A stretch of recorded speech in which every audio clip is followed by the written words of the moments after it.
Sumit tutorial presents exercise number 11.3 question number 1। इस question number 1 में आपको पूछा जा रहा है कि स्टेट ट्रू और false for each statement and give the correct statement if it is false. आपको पूछा जा रहा है, आपको बताना है कि आपको जो गिवन स्टेटमेंट है वो ट्रू है या फिर फॉल्स है, और if it is false then you have to give correct statement. अगर ये आपका जो स्टेटमेंट है वो फॉल्स होता है, आपको लग रहा है ये फॉल्स है, तो आपको राइट वाला लिखना है। ऑल ट्रेपेजियम्स आर पैरेललोग्राम, तो ये स्टेटमेंट आपको क्या लग रहा है बेटा? तो ये होना चाहिए फॉल्स। क्या होना चाहिए? फॉल्स। ऐसा क्यों? ट्रेपेजियम की अपोजिट साइड्स का वन पेयर पैरेलल होता है, जबकि पैरेललोग्राम की साइड्स का दोनों पेयर क्या होता है? पैरेलल होता है। ट्रेपेजियम बनाता हूं मैं आपके लिए, इसकी साइड्स का वन पेयर पैरेलल होता है, जबकि पैरेललोग्राम की अपोजिट साइड के दोनों पेयर क्या होते हैं? पैरेलल होते हैं। तो ये बेसिक डिफरेंस है, इसलिए हम बोल सकते हैं कि all trapeziums are not parallelogram. All trapeziums are parallelogram, false, because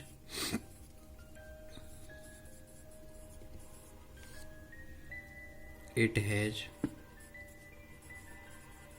only one pair of opposite sides, one pair of opposite sides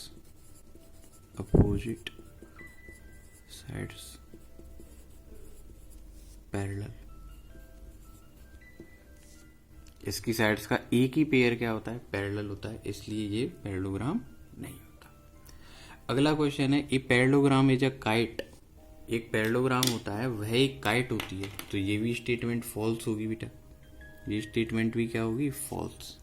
इसका रीजन अगर आपको बताना है तो आप बोलेंगे पैरेललोग्राम की जो अपोजिट साइड्स होती हैं वो इक्वल होती हैं और पैरेलल होती हैं, वेयरएज काइट में ऐसा कुछ नहीं होता। काइट की अपोजिट साइड्स पैरेलल नहीं होती। ये जो साइड्स हैं वो अपोजिट नहीं है, इनको आप आगे बढ़ाओगे तो ये इंटरसेक्ट करेंगी। तो आप बोलेंगे अपोजिट साइड्स ऑफ काइट, इसका रीजन है opposite sides of kite do not parallel and equal to each other. Do not parallel and equal to each other, so the given statement is false. इसीलिए जो हमारा statement है वो क्या हो जाता है? फॉल्स हो जाता है। अगला सवाल, ऑल जो स्क्वेयर्स होते हैं क्या वो रेक्टेंगल होते हैं? अब आपको थोड़ा सा अच्छे से समझना है, सोचना है और फिर सही डिसीजन लेना है, और आपको बताना है कि जो स्क्वेयर होते हैं क्या वो रेक्टेंगल होते हैं? तो आप क्या जानते हो, स्क्वेयर की ऑल साइड्स एक दूसरे के क्या होती हैं? इक्वल होती हैं।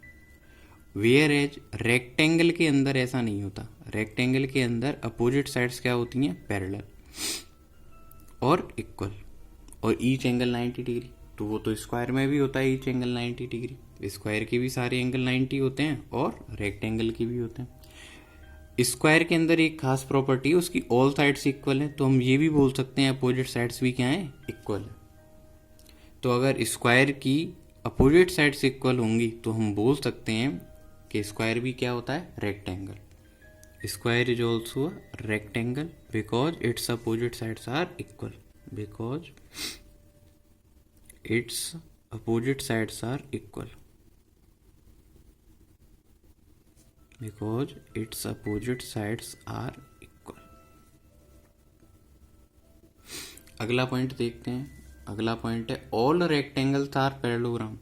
जितने भी रेक्टेंगल होते हैं क्या वो पैरेललोग्राम होते हैं? सोचो एक मिनट के लिए, तो आप इसका आंसर लिखेंगे यस।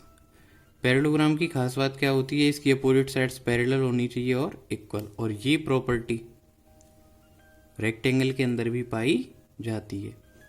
एक स्पेशल प्रॉपर्टी और होती है रेक्टेंगल के पास इसके अलावा, कि उसका ईच एंगल 90 डिग्री होता है, जबकि पैरेललोग्राम के पास नहीं होता।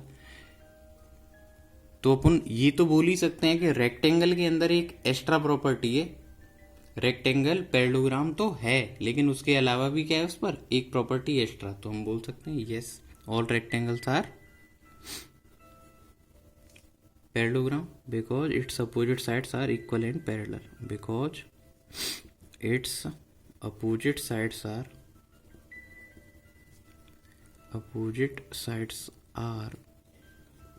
equal and parallel. Next question, a rectangle is an isosceles trapezium. एक जो रेक्टेंगल होता है क्या वो एक आइसोसेलेस ट्रेपेजियम होता है? आइसोसेलेस ट्रेपेजियम की नॉन पैरेलल साइड्स इक्वल होती हैं। आइसोसेलेस ट्रेपेजियम की नॉन पैरेलल साइड्स क्या होती हैं? इक्वल होती हैं। जबकि हमारे रेक्टेंगल की अपोजिट साइड्स क्या होती हैं?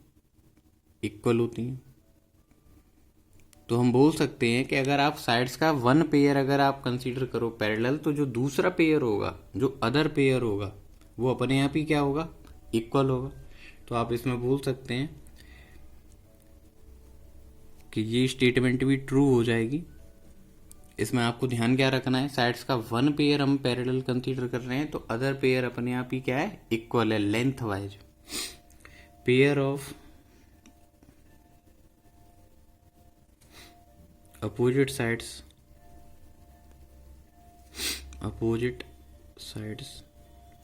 are equal। इस स्टेटमेंट की वजह से हम बोलेंगे कि रेक्टेंगल क्या होता है? ट्रेपेजियम होता है। अगला पॉइंट आपको बताया जा रहा है, all squares are not parallelogram. जो सारे स्क्वायर्स होते हैं क्या वो पैरेललोग्राम नहीं होते? नहीं होते हैं। तो ये जो स्टेटमेंट है ये फॉल्स है। बिकॉज squares also have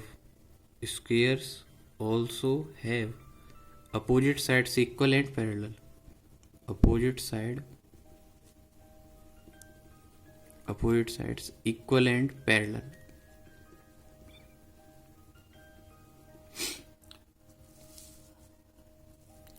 इसी तरीके से आपका जी वाला पार्ट है, ऑल रोम्बसेज आर स्क्वायर्स। आपको बताना है कि जो ऑल रोम्बस होते हैं क्या वो स्क्वायर होते हैं? तो इसकी स्टेटमेंट का आंसर होगा एफ, फॉल्स। बिकॉज जो रोम्बस होता है उसके all four angles are not right angle. Because all interior angles of rhombus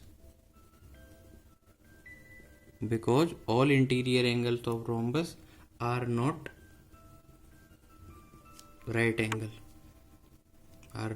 right angle, that means 90 degree।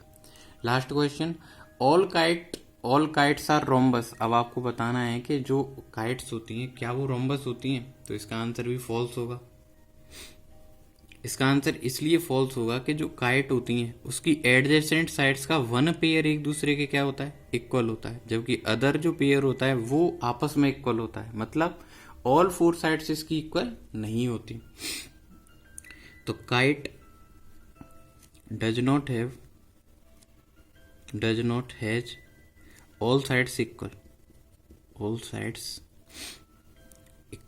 Kite की ऑल फोर साइड्स इक्वल नहीं होती, इसीलिए काइट जो होती है वो रोम्बस नहीं होती। इस तरीके से आपको ट्रू फॉल्स का फर्स्ट क्वेश्चन करवाया गया विद प्रॉपर एक्सप्लेनेशन। अगर आपको कोई भी इसमें प्रॉब्लम आती है तो आप कमेंट सेक्शन में कमेंट कर सकते हैं। Thank you for watching question number 1।